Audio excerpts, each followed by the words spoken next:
दोस्तों, आप सभी को मेरा नमस्कार। मैं ऑनलाइन चैनल के माध्यम से भाषा हिंदी के बारे में कुछ अपनी बात रख रहा हूँ। तो हमारे जो आज का विषय रहेगा वो रहेगा हिंदी। वैसे तो हमारी हिंदी भाषा हमारी मातृभाषा है और सब भाषाओं का जो मूल है वो भी हिंदी भाषा है। एक कहावत है, एक कहावत के माध्यम से मैं आपको बताना चाहूँगा कि निज भाषा उनती है, निज भाषा उनती है, निज भाषा उनती है, सब भाषा का मूल,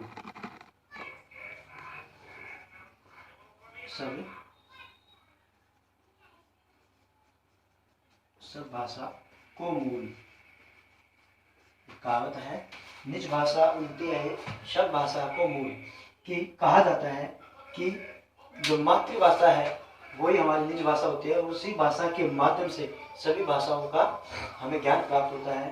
तो सबसे पहले एक छोटा बच्चा अपनी माँ से जो भाषा सीखता है उसे मातृभाषा कहते हैं और उस भाषा के माध्यम से उसे सभी भाषाओं का ज्ञान होता है, जैसे अंग्रेजी, संस्कृत, रशियन, जितनी भी भाषाएं हैं इन सभी भाषाओं का जो ज्ञान है वो हमारी मातृभाषा यानी कि निज भाषा से होता है। तो हम हिंदी भाषा के माध्यम से हम इस विषय को कुछ आगे बढ़ाना चाहेंगे।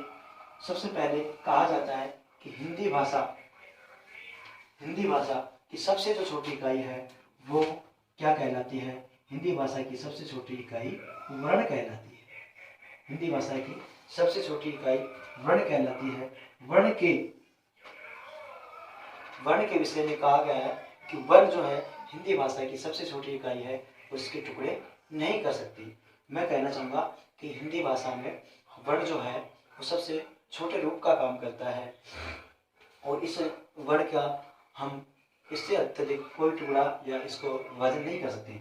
जैसे कि क, जो क है ये स्वर रहित है, इसमें स्वर नहीं है, इससे हम एक वर्ण की संज्ञा दे सकते हैं। क, च, त, प, ये सभी क्या है? ये सभी वर्ण हैं।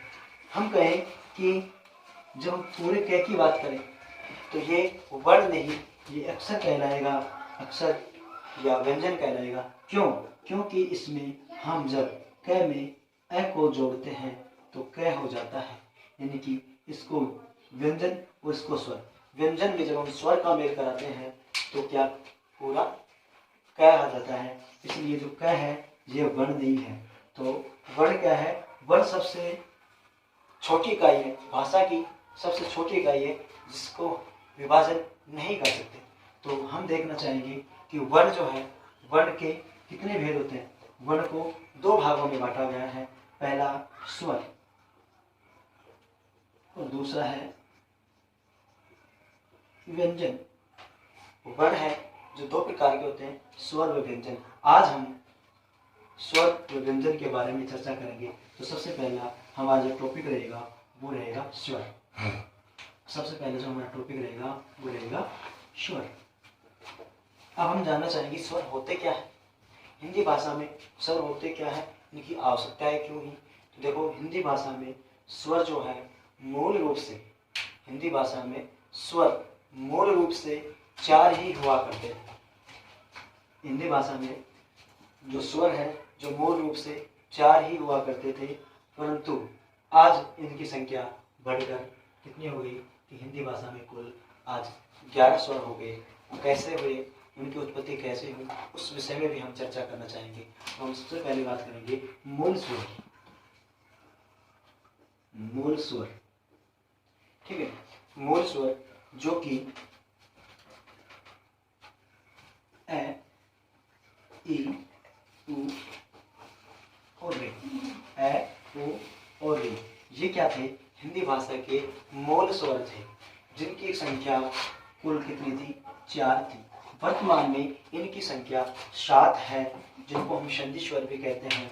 और ये जो मूल स्वर थे इनको हम ऋष्य स्वर भी कहते हैं।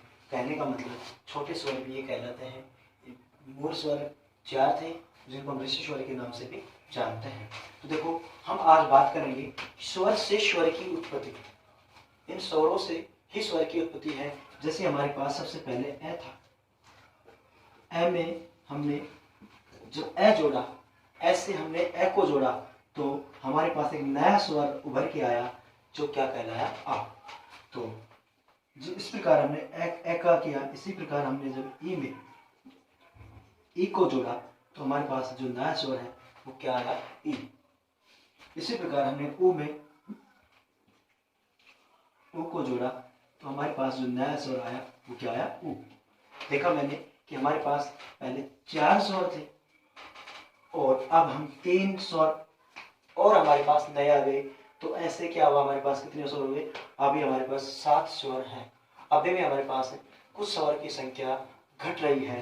वो इसलिए कि जब अब ए में इस ई को जोड़ेंगे, ए में जब हम ई को जोड़ेंगे तो जो स्वर आएगा वो ए आएगा, वो जो स्वर आएगा वो ए।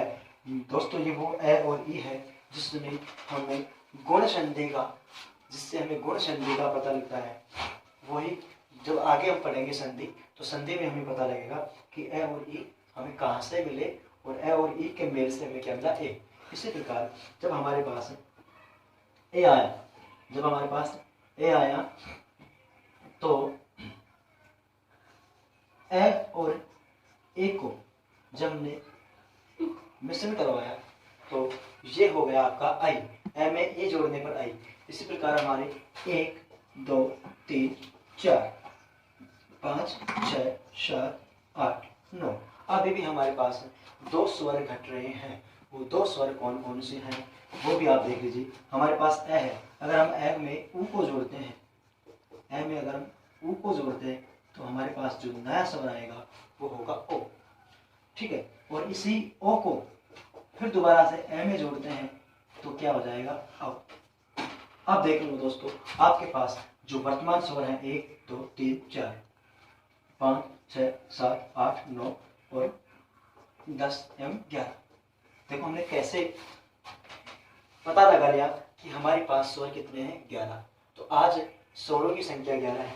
अब आपको एक असमंजस्य की स्थिति पड़ेगी कि सर आपने जो री है, री का तो हमें कोई उच्चारण भी नहीं दिया, और री जो स्वर है क्या इससे कोई स्वर नहीं बना?